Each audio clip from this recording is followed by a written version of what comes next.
What's good, Courtney? Hey everyone, it's Courtney and Jeremy with Reckless Cards. If I could make a deal with God.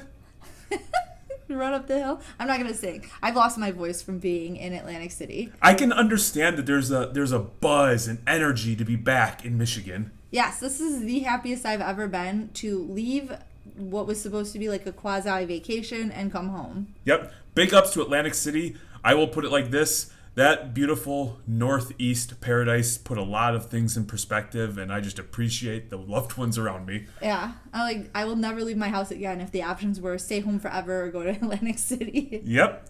Count me in to be a homebody. Yes. So we went into the National with the plan to not buy. And if you watch any of our previous videos or anything about what we were talking about, there wasn't like this big drive to go buy. We wanted to see our friends that we don't get to see in real life, go to trade nights, whatever. We're going to do this is going to be like a quick recap of what we picked up, but I'm telling you, the show was awesome. It was hard to do deals because not only was there no Wi-Fi, I had no cellular service and no data, nothing. So it did make doing deals a little harder, but the deals that we did were 1,000% worth it. And I'm very excited to show off what we got. Yeah, we spent the first couple days doing what we do, talking, asking questions, seeing what was available. We did think that there might be a slim opportunity to pick up one card. That actually came to fruition, and we'll share that in the next video. But when we got there, we recognized quickly that there was an awesome booth in the middle of the show dedicated to Courtney's favorite thing. She loves it more than me. She loves it more than the kids. She loves it more than the dogs. Stranger Things. Yes. So I did say in any of the previous videos that we talked about what we were going to do that I've been sort of big into Stranger Things cards lately. I'm very late on the train. I ripped my first hobby box of season 1 the day before we left for the National. Literally 6 hours before we left. She couldn't sleep. Her and Amelia, Little Reckless 06, were ripping Stranger Things. And Courtney set the high on the market at $500 a hobby box. Yes. So I'm still, out there buying them. I definitely am, really, really into it. This is something for a while I haven't been as passionate about anything, I don't think, as these cards. So when I got to the show and I knew that Zero Cool had a Stranger Things setup, I did not realize the extent of it until I got there. And I walked up to the booth and realized that they are doing drops twice a day where you can get a single pack. And they were only for the first 50 people in line. It was supposed to be more, but the shipment for the show didn't show up, and then somebody walked away with 2 of the boxes. Whoa, something was stolen in Atlantic City? I know, it's crazy. So at a card show in Atlantic City, because nothing is ever stolen at card shows, and nothing is certainly ever stolen in Atlantic City. I don't buy it. No. So you get 1 pack, you wait in line for hours, literally hours. You get 1 pack of cards, and in that pack there are 2 cards. Occasionally, I was told there are 3 cards if you get a redemption. There were 11 redemptions that were going to be given out at the show in these packs during these drops. So each day, 2 drops, 10:30 and 2:30. Yes. So I was very lucky that I had a dealer. We had dealer badges, so we got in early. So I was able to get in line pretty easily for the morning ones. The last drop that we went to, there were only 25 packs, and even the super VIPs were the only ones that were able to get in time to get into these drops. So that kind of sucked for people, and I get it, but I'm super grateful that I was able to do it. I waited in line for hours for these cards. Yeah, I think for each drop, 2.5 to 3 hours waiting in line. So as everybody's rushing and killing themselves to get to BGS and PSA, Courtney's punching little kids, knocking over stands, hitting showcases to get to the Zero Cool line. I did. I got in line. One day I actually even ended up first in line, which was really crazy to me. But it was like pandemonium. Every single day people were waiting, wrapped around the booth. It was the lines were longer than they were at Topps, at SGC, at PWCC. It was unlike anything I was expecting. I did not think that people were going to be this hyped about it. So I waited. I made it to 4 drops. So I got a total of 8 cards, but then a very generous man gave me a couple of his cards that he didn't want. And I was super lucky with that. So I came home with 11 cards. And Courtney's about that life because eBay, we get the notifications for things that we're watching. My phone goes off every 3 seconds for a Stranger Things, somebody sending us an offer, somebody declining Courtney's offer. She's wheeling and dealing out there on the interwebs. I am. So if you have them and you're looking to sell, definitely slide into the DMs because I am a buyer. I'm going to show what I got. I got 11 cards. There was I think only a handful of other people that were there every day. And only a couple of people that had more cards than I did. By the end of it, the whole staff knew me. They were like, "Hey, what's up, Courtney?" when I get there. And they gave me bags, and I picked up some of the other cards that they dropped. They had a Dune drop and a Clerks 3 drop. And Kevin Smith even did a live Zoom from the Zero Cool set, which was super cool. He was answering questions for the crowd and stuff. So it's really neat what Zero Cool is doing, and I know the Jackass cards were pretty popular and the V Friends. So this is, I think, the Stranger Things will be the next big set that they're doing. I don't see the Dune and the Clerks 3 ones being anywhere near as popular, just because there was no wait for those. You could literally walk through anytime and you'd get them. I will say that our days, we had a lot of business to attend to. So when Courtney decided that, hey, 5-6 hours each day at the show, I'm going to allocate to Zero Cool, which means a lot of our business is going to be carried into the after hours. It was a testament to how excited and how much of a true hobbyist and collector she really is.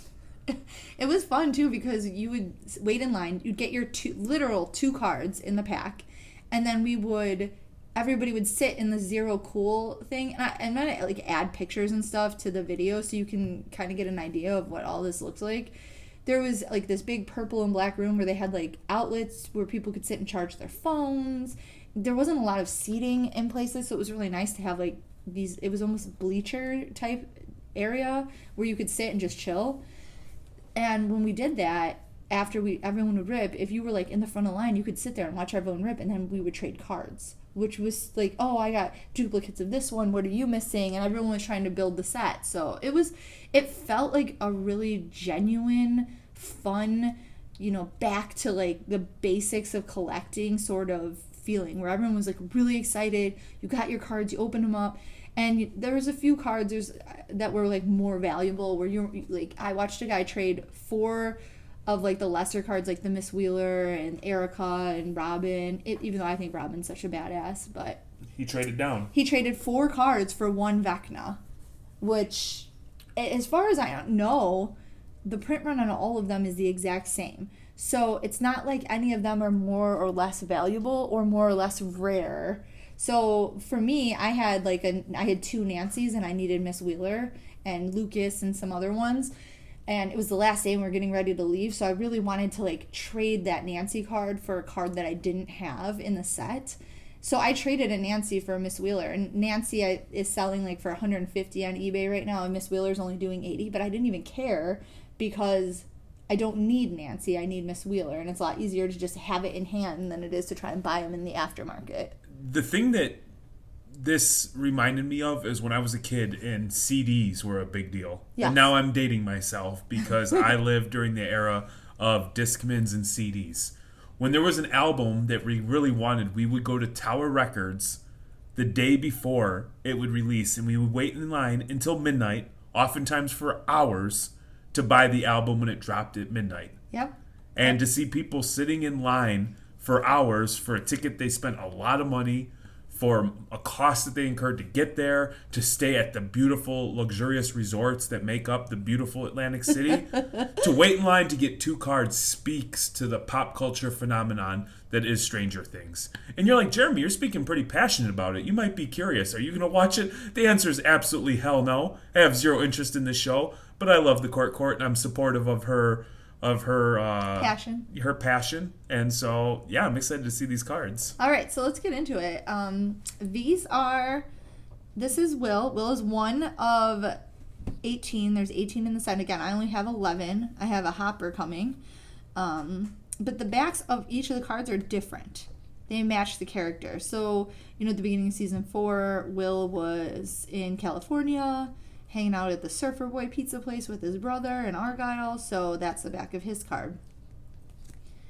Then you have Murray. Actually, these are out of order. Then you have Steve, Big Steve. Stever. Sexy Steve. Nothing He's sexy number about Steve. 4, and he's a Dembat Slayer, which a couple of the backs are the same, but they go with the characters. Steve is number 4, so before him, I believe, is Eddie and Joyce. I don't have the list up in front of me, but I will put that out. I have the list in order. Then Nancy is number 5, and she's a Demo Bat Slayer. I think it's sort of telling that they have Steve and Nancy together. Are they a couple? They were in the first couple seasons, and then they weren't, and she's with Jonathan, and Jonathan isn't by her, but all the other couples are together in the series of these cards. So I thought that was interesting. This guy would not babysit my kids. Murray speaks Russian. He is a black belt in karate. He beat up Russians with his bare hands. Karate. He is like a super badass, and he's one of my favorite characters in the show. I really like his card. The back is Yuri's Fish and Fly, and if you saw his crazy house, and then everybody remembers poor sad Yuri. I like it. He is number 6, so I'm missing 7 and 8, which I believe are Lucas and Max. Again, I'll have the checklist. I'll post it up on the video so you can see it. This is 9, which is Vecna. And I'm not the only one that felt this way. I heard a lot of people talking about, like, considering this was one of the cards that everybody was, like, hardcore trading for, and, like, the one that everybody wanted, it's really dark. Like, in person, I think it looks slightly better, and it's Vecna. The back, I think, is cooler than the front with the house, and the upside down kind of look, but not the upside down because the house is put together here. And an ominous tree. Yes. So I thought they'd do a clock or something. I don't know. But this is a card that everybody was wanting. You could trade like 2 or 3 cards for this one card. So I was really excited to get this one. Before I left, I wanted to get 11, Vecna, or Eddie, because those were the ones that seemed to be, just the ones everybody wanted. I was a little surprised they didn't make him 1, because 11 is 11 in the series, and everyone knows Vecna is 1, so I don't know why they didn't make him 1. I didn't understand that. I wonder if there's like a correlation between Will being like connected with Vecna and him being 1. I don't know. And then we have Little Miss Erica being 10. These are the coolest backs. This is the same back that Eddie has, the Hellfire Club. I love this. It's so cool. And then Erica. Every time Courtney would get in line for one of these drops, my job was to bring her water, to bring her food, to make sure that she remained nourished. Yeah. I would text him I need water, or please, you can't get out of line. If you get out of line, you lose your space. You can't hold things. They would give little tickets, and I'll post a picture of the ticket in the thing too. They would give you, people are selling the tickets, the wristbands. It's crazy. I have all of the colored wristband. I have all the colored tickets and the wristband. I need a redemption card and then 7 more cards. I would get messages like water, period, bitch, period, now, exclamation point. And then I would run from 400,000 feet away and bring my lovely wife what she needed so she could power through her long wait. So then Dustin is number 12, so I'm missing 11. His hat looks very similar to the free swag we were giving away at the old National there, Court. The power of my passion for this is that I was asked to do I wasn't asked. I was offered the ability to do a live hobby night school from the women of the hobby, and they were like, "Oh, you can bring stuff to give away." And I'm like, I'm going to get hats made that look like Dustin's but had the Reckless Card logo on them, and they were such a wild hit. Everybody loved them so much. I felt like super proud of those hats. I saw people wearing them all over the show. Lots of kids liked them. They were really cool. I thought it was cool that he had the Demo Bat Slayer, especially with the way things ended up with Eddie. It was so sad. And I didn't know if they were going to give him the Hellfire or the Demo Bat back. So it could have gone either way. So I thought that was sort of telling that was the most important thing that they felt for Dustin was, the end there with Eddie. Then we have Miss Robin. Here's to you, Mrs. Robinson. She is number Oh, 14. she's a slayer for sure. She was for sure a slayer. She is awesome. She's such a little badass. She was like, I feel like they really dove deeper into her character this season, and this card is just an expression of that, in my opinion. I'm excited about this one because I know this person. Yes. This is Dale's son from King of the Hill. He is not. This is Argyle. Damn it, Dale, if it gets 1 the degree Surfer hotter. Pizza. He drove the Surfer Pizza truck. He worked there. Fun fact, if you call the Surfer Pizza number that's on the truck, it will go to Surfer Pizza. So there's a little show tidbit for you. He was also on another Netflix show, American Vandal. He looks like he has very soft hair. His hair is gorgeous. Luscious, thick locks of beautiful hair. And his character was one of my favorites on this season. I feel like people were not like super into this card. They weren't. He was one that you could trade like his card and Erica and Mrs. Wheeler and get like one bigger card, which surprised me because I found him to be so integral to the storyline. So I don't know. People are finicky. And then we have Mike. He isn't by 11, and they're a couple. So maybe the whole Steven Nancy thing is not a thing. I read a report that he's going to die. Did you really? No, I have no idea. Oh. I don't know who any of these people are. Fun fact, if you call the number on the back, you will in fact get Surfer Bar Pizza. Surfer Boy Pizza. Oh. So Mike is 17 of 18. Amelia cannot stand this character. Amelia's a good kid, so therefore really I do not doesn't like this him. guy. He's a turd. I think the way that he was like disrespectful to Hopper in season 2 was what did it for her, because she really likes Hopper, and he was like sort of a little dick to him there. And then the beautiful Miss Wheeler, which I was surprised that they added her. I feel like they're in Hawkins High School. I don't know. This card feels like they were just like, oh, we need an 18th card. Who are we gonna put in the set? I think we could have done better. I think Owens would have been a better one, or, even Papa. And I'm not sure. They could have had another villain. Do better, Netflix. They could have even done like a demo. It's not Netflix. This one was Zero Cool. Do better, Zero Cool. Not off to a good start. Courtney's angry, therefore I'm pissed off. And nobody wanted this one. This was a card where everyone was like, oh, we just need this to complete the set. Nobody, like, a lot of people were talking about why they didn't understand that she was even in the set. So you should scoop them all up. That way nobody else can complete the set. I would never do that. That's the thing, is we were trading. I had, I actually traded a Nancy for her. I had 2 Nancys, and I needed Lucas, Max, Mrs. Wheeler, Hopper, and Eddie, and 11. I know I wasn't going to get an Eddie or an 11 for a Nancy. Like, nobody would make that trade. They're not dumb. So I was like, it was time to go, and this person had a Miss Wheeler, and he was willing to trade for the Nancy because he didn't have that. And I made that trade straight up, even though, Nancy's were selling or going for like 150, and these were only going for like $60. You were looking out for your fellow Strangelos. Yeah, those Strangelos, yes. Whoop, whoop. Whoop, whoop. So it was so fun. It had this like real genuine hobby feel. Everybody sat right down, and not everyone, because obviously you're seeing packs on eBay that aren't ripped, but the majority of people would sit immediately down and rip their packs, and then we'd all sit there. Zero Cool was handing out free penny sleeves and top loaders. Nice. So you got your penny sleeves and your top loaders. You were top loading and penny sleeving your cards, and then everyone was trading.